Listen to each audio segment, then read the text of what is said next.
Sí, ¿te acordás? Ciento y Se murió a los pico 100 y pico de años. Yo estaba acá en el diario y hicimos la Claro, nota del yo le di a fallecimiento. Florian Pau, y después un premio que no se dio más. Sí, recuerdo. Qué pedazo de cosa. Ese pasó una hora. Laureano Maradona. Laureano Ahí Maradona. está, sí. Sí, acá lo tenés todo. Esto fue lo primero que hicimos. ¿Qué año La dice? gráfica. Por acá dice, ¿no? De 1960. 60. ¿Sí? Temporada 1960. Bueno, esto es la comedia. Fue la primera hora que yo actué, de Truman Capote, así nadie, ¿no? Pero esto es todavía teatro independiente del magisterio, TIM. ¿No?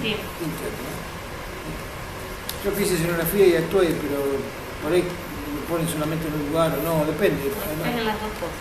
Están las dos Como actor y cosas. como La escenógrafo. dirige Matos, por supuesto. Señores, Sí, Néstor, ¿y quién hizo esto? Porque esto es un laburo bárbaro. Como yo lo hago, sé que es un se laburo vuelve bárbaro. loco. ¿Quién hizo esto? ¿Vos? No. Yo sí, yo le proveía el material, Claro, si no lo buscaba ella. Eso lo hizo Marisa Nicolini. Ajá. Marisa Nicolini fue, o es, no te lo puedo decir porque no sé si vive o no, una gorda muy gordita, que fue secretaria mía muchos años en lo que fue la Fundación Sur, la entidad que hizo el Festival Latinoamericano de Tickets para Niños, con la cual después rompimos absolutamente toda relación porque esa cosa muy fea, firmé una garantía, perdí mi casa por ella, o sea que traté de no verla más. Sara no tenía la nombre porque se volvió loca. El departamento muy viejo lo tuvieron que matar por no pagar ese alquiler y una garantía que yo firmé. ¿Qué va a hacer? Pero ella lo hizo, efectivamente ella lo hizo. Marisa Nicolini. Perfecto. ¿Qué pasa? Bueno. Entonces, si no te doy ¿Quiere una bolsa, que- No, por favor, si no lo van a llevar, dejar en la oficina 3. Pero ahí está por orden cronológico, quiero decir. Sabes que cuando aparece una cosa es anterior a la otra. ¿No? O sea, me viene hasta después de esto, hasta después de esto. Está por orden cronológico.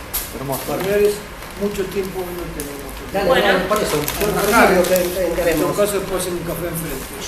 Yo por los apuntes que fui tomando más o menos lo puedo guiar un poquito sobre ese último Sí. que falta, Le sobre esa contás última vos, escena No, que no. falta. Y me parece que ahí nomás retomamos y le damos el vuelo hasta el Sí. final. Sí, sí.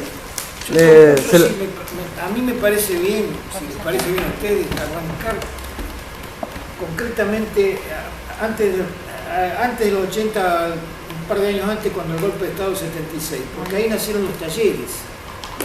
Y a mí me parece que es importante darles, porque yo estuve pensando que yo le estoy contando anécdotas, pero no estoy dando valores estéticos y metodológicos. Y ahí por ahí ustedes necesitan eso. Sí. Entonces, ahí en los talleres nacieron las metodologías. Entonces, arranco.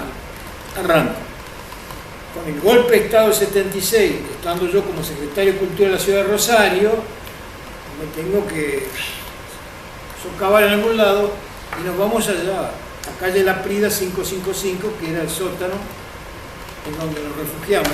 Y a mí se me ocurrió, otra forma de resistencia no había, no encontré, que no era acercarme a la juventud y tirarle la semilla encima.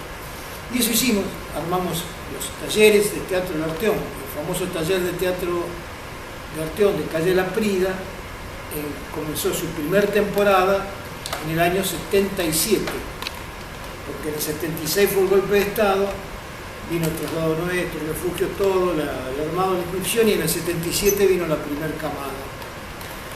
De pronto nos encontramos con que iban no 20 alumnos ni 15, iban 200, 300, lo que vos quieras, eran colas infernales. Entonces nosotros dijimos, ¿qué es esto? ¿Qué quilombo es esto? Entonces empezamos a hacer 2 horarios, bueno, un quilombete ni sabíamos qué íbamos a hacer. Obviamente no existía un taller ni una escuela, éramos nosotros. Entonces, como pudimos, armamos un plantel docente básico, que era yo fundamentalmente, como director, como hacedor, y la Chiqui González como profesora, Carlos Medina como profesor, Miguel Ángel Daga como profesor, y arrancamos. Que habían estado trabajando con vos anteriormente en Arteón. Todo ello, lógicamente, sí, eran Arteón. Y allí los talleres tenían una metodología muy interesante. El curso duraba 2 años y un tercer año de producción escénica, o sea, de puesta en escena de una obra. Ahora bien, para recibirte, vos tenías que asistir esos 2 años, cursar esos 2 años, y al tercer año tenías que montar tu trabajo final, pero no individual, ¿no? Tenías que hacerlo en forma grupal.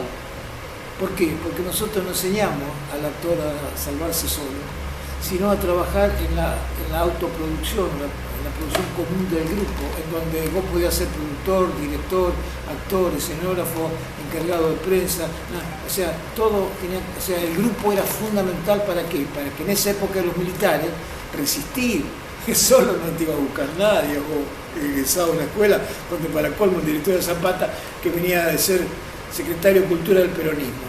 No, ahí estabas perdido. Entonces, la autogestión fue importante. Obligábamos a los egresados a darles el diploma y a dar el curso haciendo una obra en conjunto. ¿Con quién? Con la gente de su grupo. Pero no todos, sino que se armaban distintos grupos, llamémoslo subgrupos, como ¿Y ustedes las obras quieran. que también eran de creación grupal? ¿O No trabajaban siempre, texto autor? pero casi siempre, un 90%. Voy a ser más exagerado, un 95%. Si habrá habido una obra, no la recuerdo. Casi todo eran creación del grupo, porque la metodología que enseñamos era la creación grupal. Ahora te voy a explicar los métodos.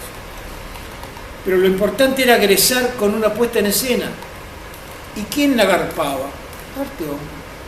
¿Y quién pagaba el vestuario, el lugar de ensayo, la sala, las luces, el maquillaje? Arteón. ¿Por qué? Porque era su compromiso con el alumnado siempre y cuando armen un grupo, distintos grupos, hagan un montaje y a fin del año siguiente lo estrenasen con todo como pudiese. Entonces ahí salieron los Villepolín, ahí salió, qué sé yo, el grupo ese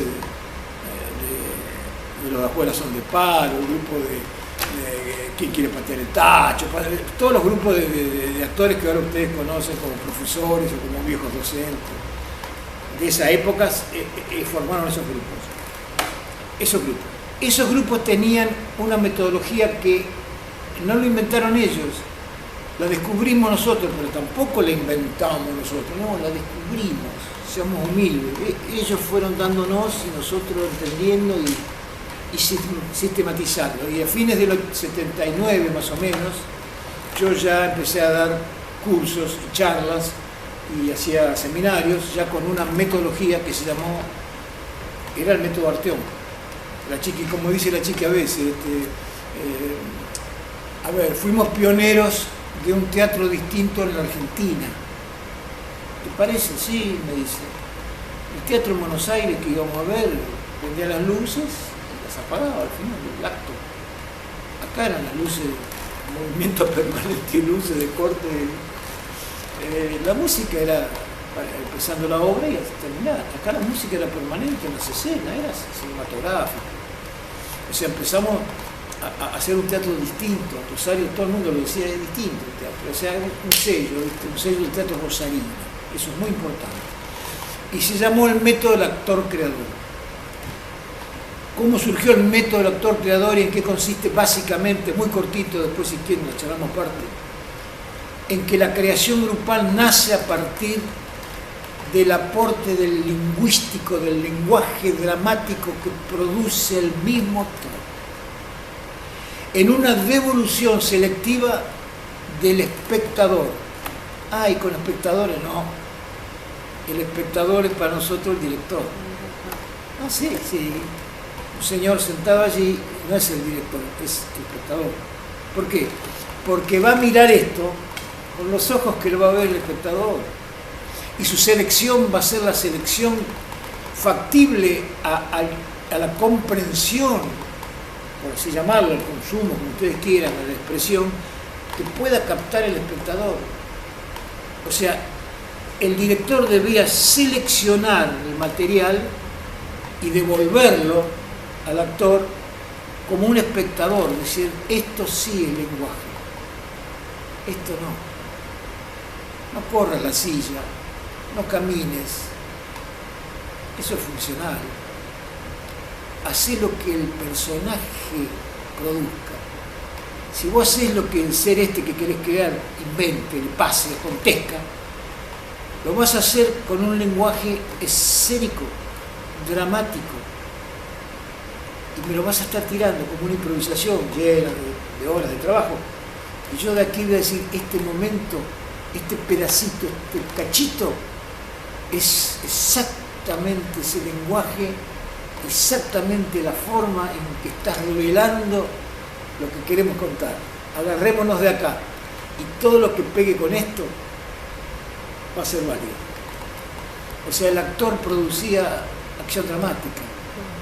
No sé, podía sentar en una silla y escribir una obra, no sabe hacer eso. Y esto, perdón que te interrumpa, porque al escucharte hablar de esto, es el concepto de Grotowski, del director como espectador de profesión, que lo llama así. Digo, ¿usted en esa época lo habían leído a Grotowski? Me esto? estoy enterando por Bueno, vos, hay a un los texto 80 hermoso años, que se llama... que Grotowski había dicho eso. Y hay un texto que se llama, un cortito de Grotowski, se llama El director espectador de profesión, y también habla del rol de director, como estás contando esto, y también relacionado al cine, que es como el ojo de la cámara, pero es el director en Lo teatro. descubrió Grotowski, no yo. No, porque Lo que no pasa sé en qué que- año, porque Grotowski lo habrá pasa que escrito quiero después, ser, capaz. lo que pasa es que Sí, quiero no ser está en ese muy libro, sincero. está en el texto no, posterior. Yo está no después. lo había leído Sí. a eso de Grotowski, Ah. nunca lo leí. Pero digo, no sé Ni si, lo charlé con no él sé en qué tampoco. año está Grotowski, lo habrá escrito en el 80, no sé, porque es después Y del así- Teatro Pobre. Hacia un teatro pobre lo publicó en el 68. Pero creo. esto es después. Después, puede ser de los 80, sí. Voy a buscar de qué año No, es no, ese artículo, esto- porque es muy lo que estás nuestro- diciendo... ¿El golpe de Estado cuándo fue? En el 76. 76. Vos estás hablando del 79, Néstor, por lo que decías recién. Estás hablando del 79, por lo que decías recién, de cuando consolidaste un poco este método. No, en los talleres surgió esto. El método lo había empezado a trabajar yo ya anteriormente, pero en los talleres se consolidó en el 77. En el 77. Ah, perfecto. No, en los talleres empezamos quiero decir, en los talleres fue un método de enseñanza teatral, antes fue una metodología interna del Arteón. Nadie la tenía que difundir, ni hablar Claro. de eso, ni nada. Y esa devolución, porque lo más importante, aparte de esto que comparto con Grotowski totalmente, que el director está sentado allí, hay un proceso creativo muy grande del director, porque es el que puede seleccionar eso que es lenguaje escénico y descartar lo que está de más, porque lo que está de más, nosotros lo llamábamos lo funcional. Lo funcional no es que no agrega nada, no, ojalá fuera eso. Al contrario, lo funcional pesa, carga, molesta, ¿te das cuenta? Cualquier acción funcional deja de no ser importante. Es importante porque es negativa. Entonces el actor va buscando sus comportamientos escénicos, dramáticos, y le salen con su improvisación, porque ha estado hablando del tema, de lo que quería expresar, de lo que tenía ganas de hablar, bla, bla, bla, bla, y lo tomamos y se lo volvemos. Y junto a ese método sale un segundo método, que espero que Grotowski no lo haya descubierto también, que lo llamamos el de la síntesis expresiva. Esto lo descubrimos concretamente haciendo Quien quiere patear el cacho. La obra que hice con Rodi Bertol, Armando Durá y Miguel, no me acuerdo el tercero. Ya no hizo más teatro este chico. Bueno, ¿qué hicimos? Ellos me pidieron hacer una obra, que yo se los dirija. Obviamente yo me negaba a dirigir a los grupos, porque había 6, 7, 8 grupos, yo no sabía hacer todo. Pero con ellos tenía una gran afinidad, fundamentalmente política. Entonces eran compañeros que yo había sumado a la juventud peronista de alguna manera. Les había enseñado lo que era el peronismo, para hablar así más claro. Le había pasado la película Actualización Política y Doctrinaria para el Toma del Poder, que se había filmado en Madrid. Y ellos aprendieron. Lo mismo que al nene Molini de Mancini, se las pasaba y aprendían los conceptos del peronismo, que no tiene nada que ver con lo que ahora pasa. Entonces hablamos de lo que queríamos hacer y yo dije, muy bien, vamos a hacer una obra de la gente que junta la basura, porque en ese momento los perseguía mucho los cartoneros, los hacían mierda. ¿Por qué? Porque la basura estaba negociada con el intendente. Las empresas de basura habían negociado con el intendente, época del proceso, la recolección de materiales valiosos en la calle y los comercializaban. Entonces nadie quería que se lleven el cartón, ni las botellas, ni el plomo, fundamentalmente batería, esas cosas. Entonces que la policía los perseguía. Con esa temática social o humana, yo les insuflé esta calentura, esta bronca, esta injusticia. Y le dije, bueno, de ahora en adelante no hay más reuniones acá en la sala, en la Prida. ¿Y qué hacemos? ¿Cómo que hacemos? Vayan a la villa. A la Villa Miseria, chicos, si quieren el mapita, acá el 2000, 5000 hay varias. ¿Para qué? Para conocer estos seres. Si ustedes no saben lo que es un cartonero, no saben cómo vive este pobre infeliz, no saben cómo trabaja, ustedes salen hasta la mañana a recorrer. No, ¿viste? ¿Qué obra van a hacer? No podemos decirle, ¿qué quiere que te invente? No. Y los mandé muy jovencitos ellos, muy crudos, a trabajar, por no sé, a los villos. Y se volvieron locos. Porque se hicieron amigos de algunos y algunos salían a la noche, después acompañarlos, se volvieron locos, ¿viste? Entonces después de 2 o 3 semanas los convoqué en la sala allá y dije, listo, sí, vos sabés que te... No, pero te digo, no me cuentes nada, no me interesa un carajo lo que vos hiciste. No. Subí al escenario. ¿Cómo? Suban al escenario los 3. Bueno, ahí sí, listo. Dale, hagan la obra. Hagan la obra, no decir que lo conocen, no me iban a contar, cuéntenme. No, bueno, nosotros, no me cuente hablando, no, para eso no, así el personaje, así el tipo que conociste, así lo que te pasó, dale, ¿qué te pasó? ¿Tuviste miedo? Hagan la cena de miedo, ¿tuviste una bailanta que te invitaron a la noche a hacer la bailanta? ¿Estuviste juntando basuras? Junten basura, dale, caminen y junten la basura. Se miraron y trabajaron 4 horas. De improvisación permanente, de acciones, textos, se reían, inventaban cosas, se cagaban de risa entre ellos porque se acordaban, se peleaban, se tiraban a la noche todo para dormir, se cansaban, arrastraban un supuesto carrito que había ahí una madera.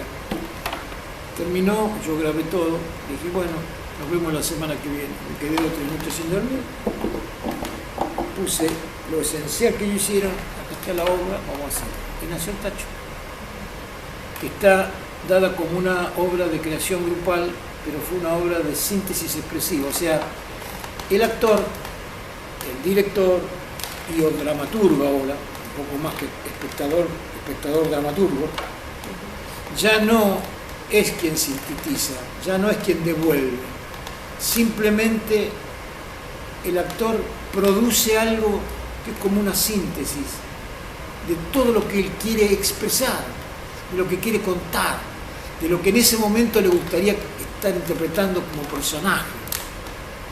Le pone él su propia necesidad a esa realidad o a esa historia que de alguna manera representa. Y lo hace en un saque. No va de varios ensayos, un saque. Es como si vos decís, me está pasando algo, vamos a hacer un café, contame, ¿qué te pasa? Y estoy separando, y me contás. Pero no me contás un pedacito y después mañana yo te devuelvo, no, me contás todo durante 1 hora. Y me decís lo que pasa, cómo te sentís, me decís qué pensaste, me decís la necesidad que tenés de desahogarte, te pones a llorar, seguís contándome, etc. Es una unidad.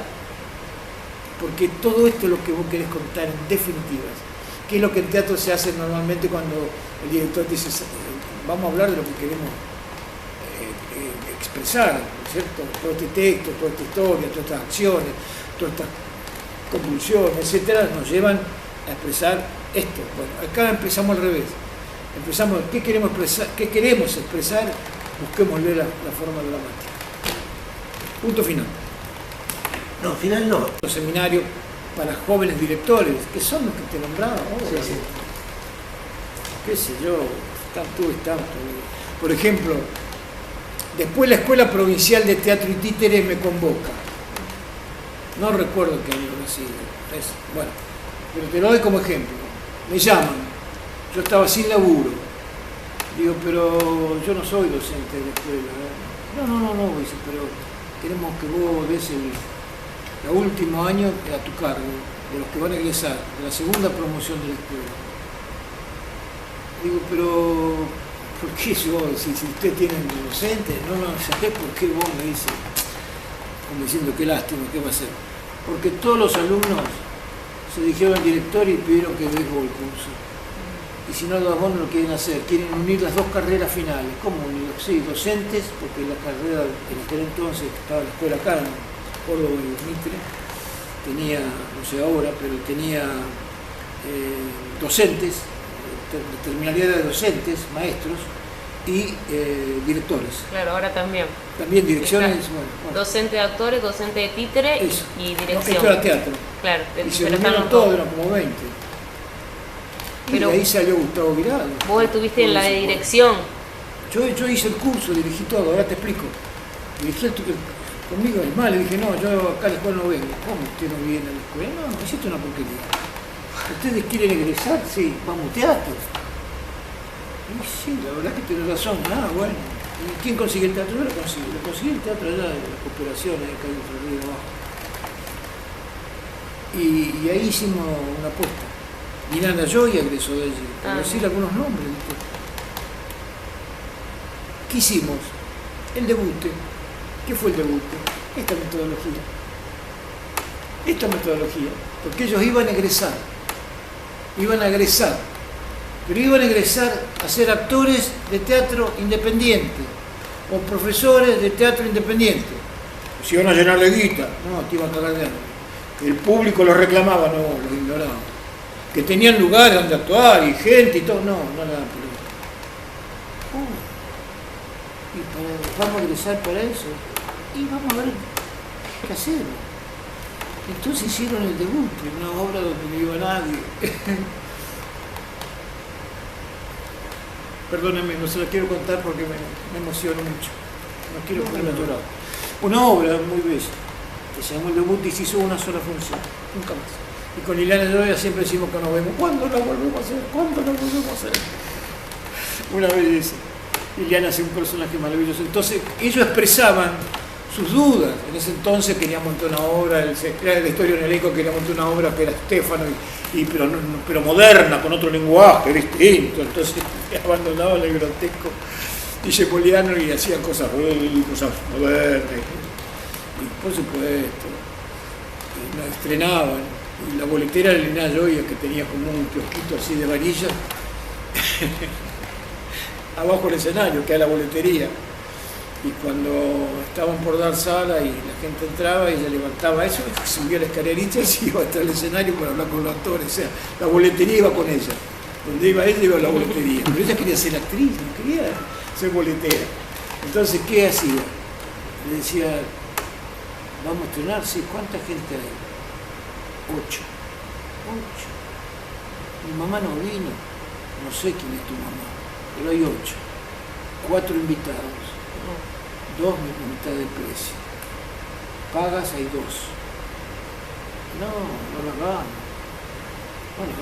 No lo quieren hacer. Entonces ella, enloquecida porque amaba el teatro y quería ser actriz, salía al escenario con su boletería y le contaba al público la obra. Era maravilloso. Gustavo Virado era un actor que venía de un pueblo para actuar, pero no lo esperaba nadie, tenía que tirar un paquetal y no lo encontraba, y se perdía arriba del escenario entre las telas negras de la cámara negra, y se volvía loco porque no sabía dónde era la salida, etcétera, etcétera. Una obra muy bella. Bueno, ahí se aplicó muchísimo el método de la unidad expresiva y también de la creación del actor-creador.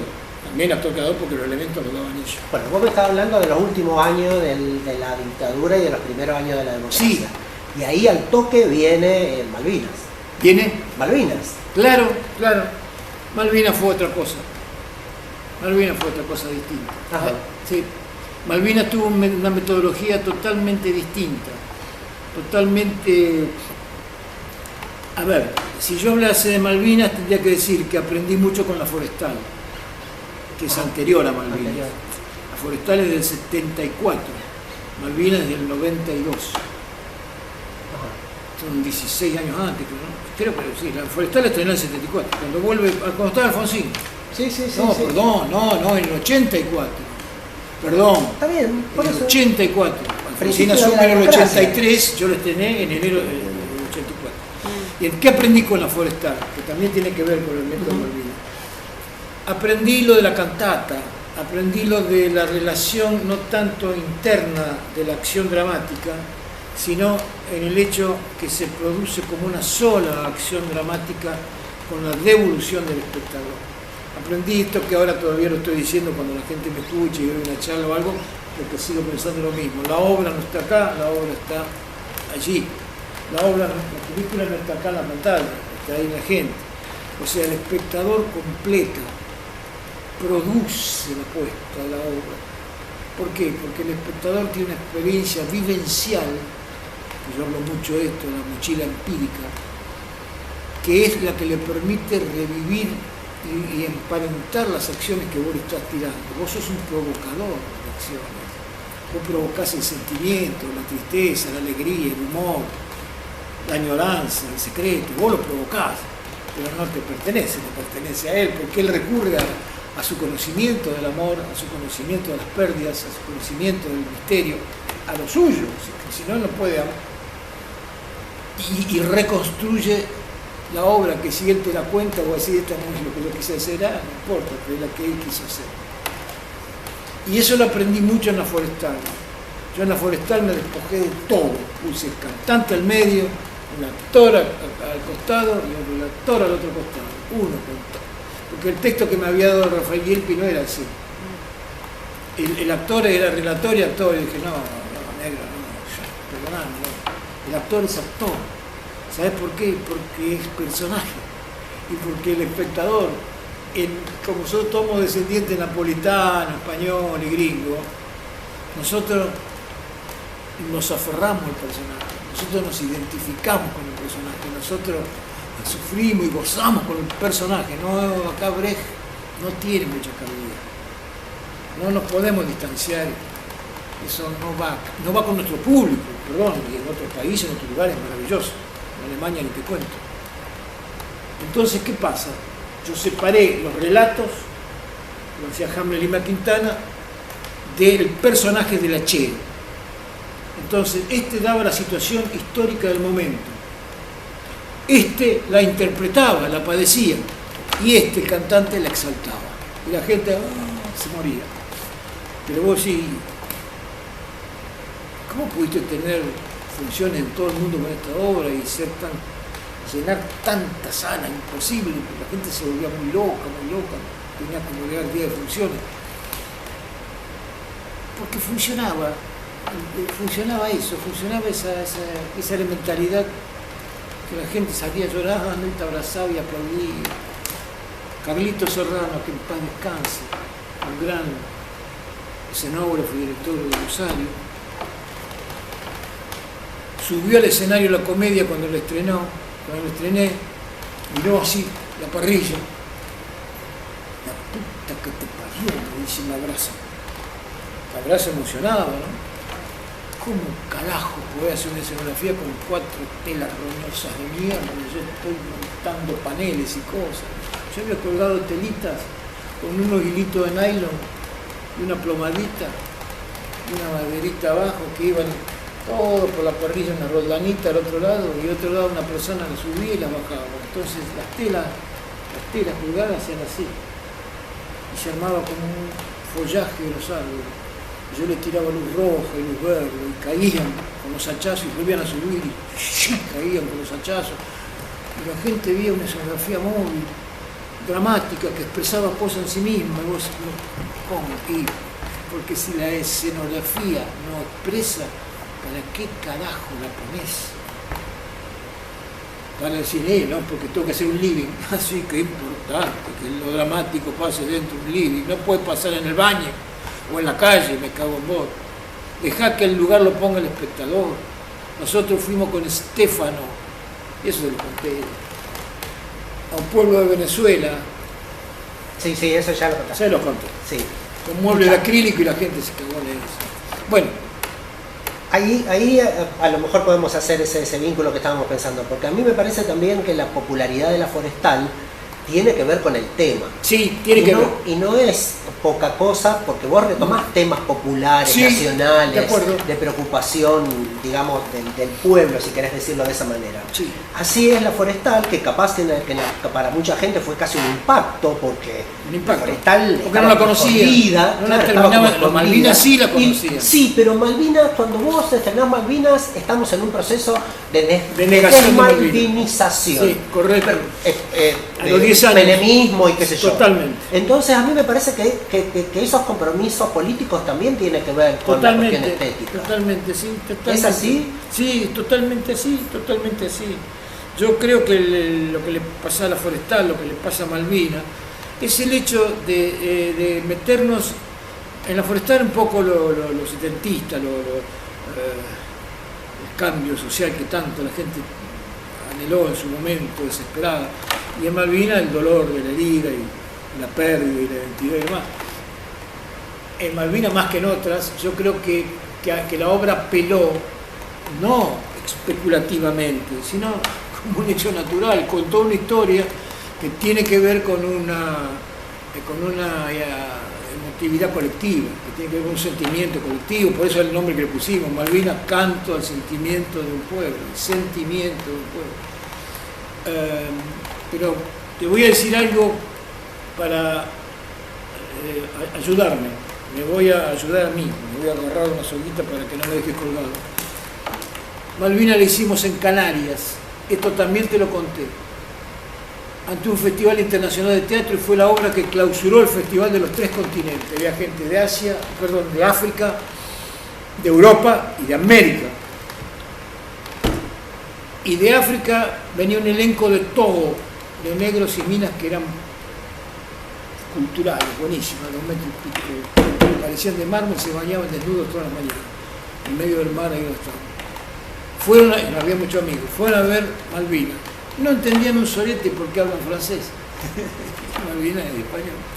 Además era la primera versión, horrible fue, horrible. Porque yo había puesto un cantante en vivo, no lo cantaba listo. Horrible, pero era lo que llevé porque lo tenía en ese mes, la llevé a España. Cerró el festival. Y todos los negros y las negras no se podían levantar a la butaca llorando, los abrazaban. Y la despedida, porque a los 2 o 3 días nos íbamos, fue brutal. Y yo digo, ¿qué carajo tiene que ver con Malvinas? Si ellos no padecieron esto. Si además los europeos estuvieron a favor de los ingleses. ¿Cómo puede ser que esta obra emocione aquí en Europa y emocione a un elenco africano? O sea, lo temático produce la obra, en eso vos tenés razón. Motiva, inspira la obra. Pero el producto después se independiza del motivo que la produjo. Y tiene como un sentimiento latente propio. Porque si no, ¿qué le pasa a los chicos? Te lo puedo decir porque actúa Malvinas, que tienen 14 años, 12 años, 13 años que vienen a ver la obra. ¿Qué saben del país? ¿Qué saben de la muerte y de Malvinas? No saben una mierda y terminan todos llorando. Y me dicen, ¿pero qué les pasa? Si se están enterando de que la mierda... Esto es lo que yo creo que pasa. Después vino el León de Francia. Bienvenido al León de Francia. Bueno, toda esa etapa. Ahí me gustó lo que dijiste sobre el teatro cinematográfico. Y una sí, especie de teatro, como decía Marian recién, casi similar a la cuestión de la mirada de la cámara. Sí. Ahí es donde también se junta tu laburo del teatro con el cine, digamos. Sí. Porque no digo que hayas abandonado el teatro, pero sí en algún momento le Totalmente. dedicas como es toda tu experiencia al cine. Totalmente. Sí, es que también es ambivalente, me parece, esa relación, porque el teatro se mete en el lenguaje del cine, tanto como el lenguaje del cine. Sí, verdad, también. Y no solo por los fantasmas del Artión, que la última versión, que es como Con el Bienvenido al León de Francia y con... bienvenido, con Milagro también. Y con Sueño de Barrio. Ajá. Lo Sueño de mismo. Barrio que hice para Fontana Rosa, lo que se hizo un ídolo, es una obra de teatro, no nos engañemos. el telefilm que hiciste sobre los días del hijo, también tiene cuestiones los días que del son hijo, extremadamente sí. teatrales. El otro día leí una crítica en los cuadernos esos que les di, y abrí una cosa así, estaba una crítica de Danna, el poeta, ¿cómo se llama? Sí. Danna. Sí, sí, Carlos Dana. No es Carlos, No, sí. Algo Dana, un poeta nuestro. Sí, sí. Y se había puesto, no sé dónde se le dio una crítica escrita, está ahí, está impresa.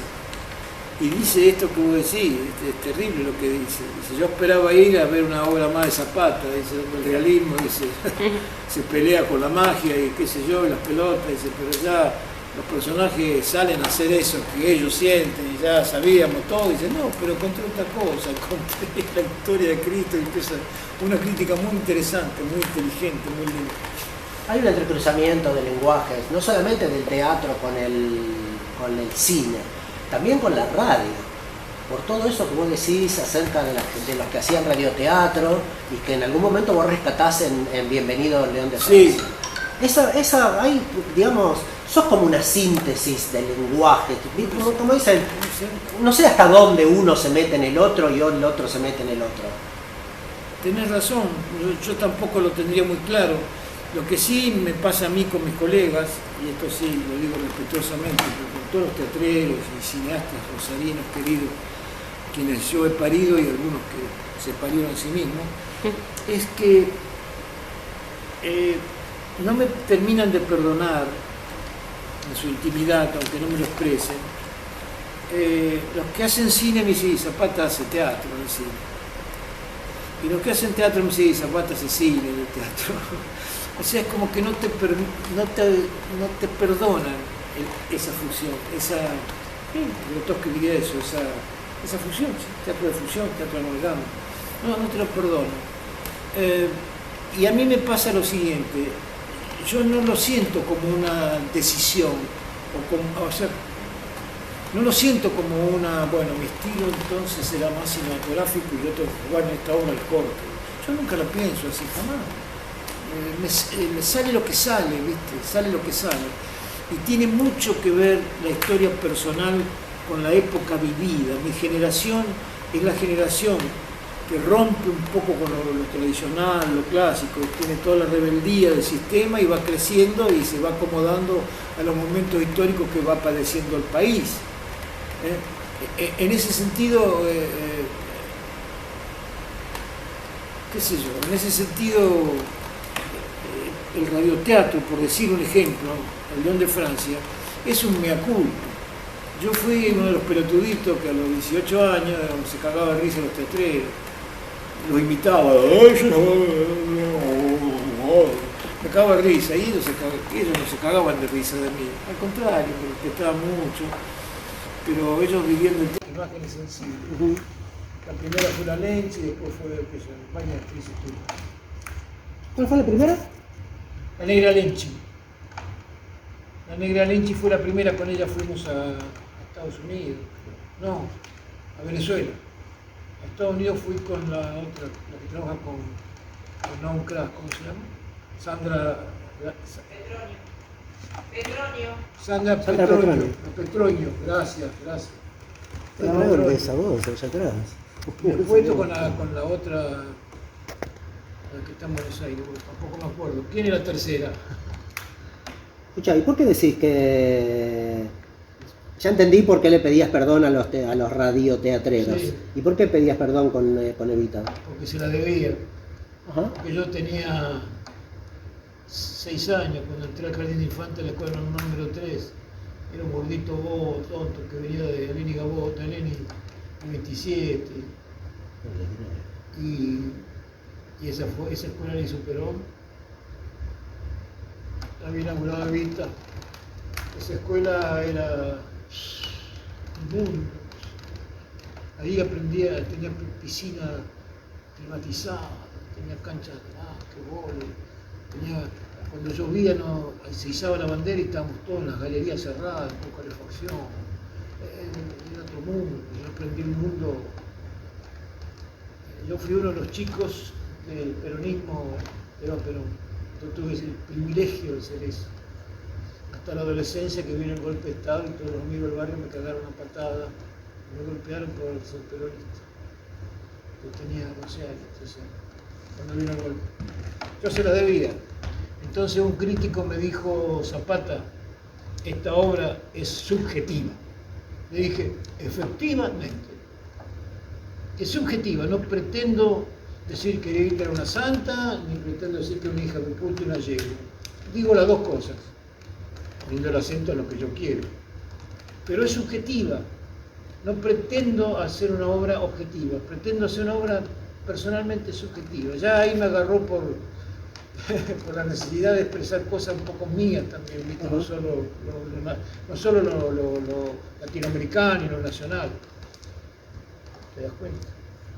Cosa que se empieza también Sí. a profundizar Sí, se con el empieza a paso de los profundizar con años. los años, sí, Y los totalmente. fantasmas son casi una reflexión Sí, personal sobre la el... reflexión más profunda es Milagro de Otoño. Sin lugar a dudas, Milagro de Otoño es la obra más subjetiva, más personal, más íntima que yo he hecho. Desde todo punto de vista, desde el sentimiento, desde el misterio, desde el secreto, de pagar las cuentas, de las culpas, es totalmente subjetivo. Los fantasmas del Arteón es una obra, va a serlo, porque todavía no terminé de editar, pero va a ser un telefilm y tal vez pueda ser también una obra escénica, sí, por cierto, de subjetividad colectiva en la historia del Arteón, más que nada. O sea, sí, claro, está vista por mí, pero está vista a partir de las cosas que han puesto en conjunto personas. Fundamentalmente los actores, voy a ser más específico, fundamentalmente los personajes. Los personajes han vivido, porque yo cambié de personaje, te cuento intimidades. Naum Clark, la mujer tuvo una descompostura, una CB, estaba por hacer Pedroni, porque yo había montado Pedroni con él, y David Ederi, una apuesta hermosísima, ahora te cuento lo que pasó. Acá en Los Fantasmas, y me dije, Néstor, no puedo, y yo no puedo, y estoy con mi mujer acá, bueno, está bien, carajo hago el día que filmaba él, faltaban 2 días, llamo a Buenos Aires y volví, venite, hacé Pedroni, yo qué tengo que ver con Pedroni, me dice Machín, no, yo tengo cara de extranjero, además tengo el pelo cortito, los ojos celestes, venite, y hizo Pedroni, vamos a ver cuando lo veas cómo está, pero hizo Pedroni. Lo reemplazó a Naum Clark, o sea, y vos decís, ¿qué? ¿La historia de Machín? No, es la historia del personaje. Porque yo descubro a Pedroni, como descubrí a Machado a través de la apuesta, yo no lo conocía, y cuando yo lo descubro, lo vuelvo loco. Pedroni lo descubrí en un texto y lo puse en escena con David Ederi, y yo empecé a escribir la obra y a montarla, y tuve esa cosa que le pasa a los directores, que esto se lo aconsejo a todos los que estudien dirección. Estás solo, hermano. Estás solo. No esperes ni el aliento, ni el apoyo, no esperes que te digan genial, no esperes que te digan lo que vas a hacer va a ser maravilloso, no esperes eso. Porque tal vez te lo den, pero por las dudas, estate solo. A mí, en esa obra que se llamó Sonata de la Vida Buena, la estrenamos en la Sala Labardén, igual que en la Forestal, los actores, David y Naum, David que en paz descanse, me decían, ¿te parece que esta obrita, y te parece que el personaje que yo me tengo que parar así a hablarle a la gente? ¿Te parece? Pero esto, ¿cómo? Yo con 2 remos largos, sí, esto está bien, hacelo así. La gente aplaudió esa apuesta, creo que la que más aplauso tuvo, no sé cuántos minutos no paraban de aplaudir, los actores se cambiaron, salieron de la puerta lateral de Sala Labardén a la izquierda, y la gente seguía aplaudiendo y lo besaba y lo abrazaba, y viene a uno y dice, esto, tenías razón, qué bueno lo que hicieron. Pero hubo que hacerlo. Antes no lo creíamos.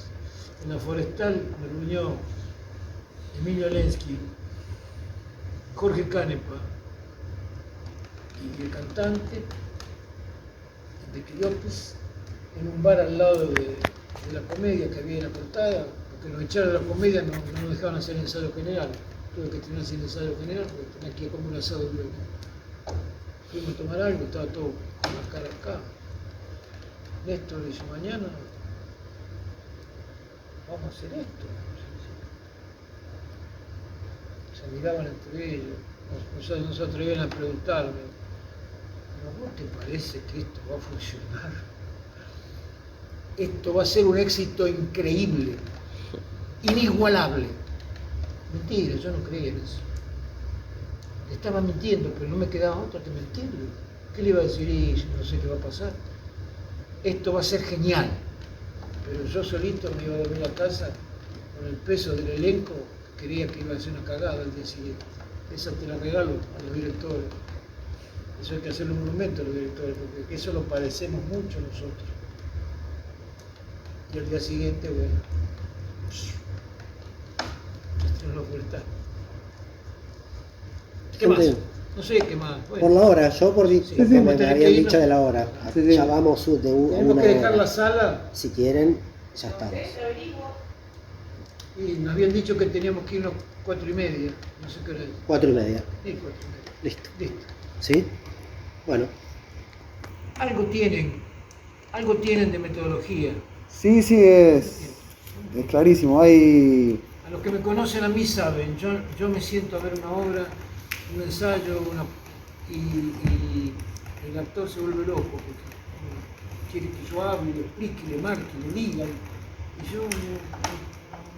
yo personalmente no hago eso, no lo sé hacer. No. Es como que yo charlo con el actor y si él no te lo da, vos no se lo podés. ¿Sabes? Se lo estás prestando, le va a quedar mal el traje. No, es como que tu vestido es tu piel. Si la encontrás es tuya, si te voy a dar yo la piel prestada, va a ser un mamarracho. El actor tiene que ser un ser inteligente y creador, tiene que ser sensible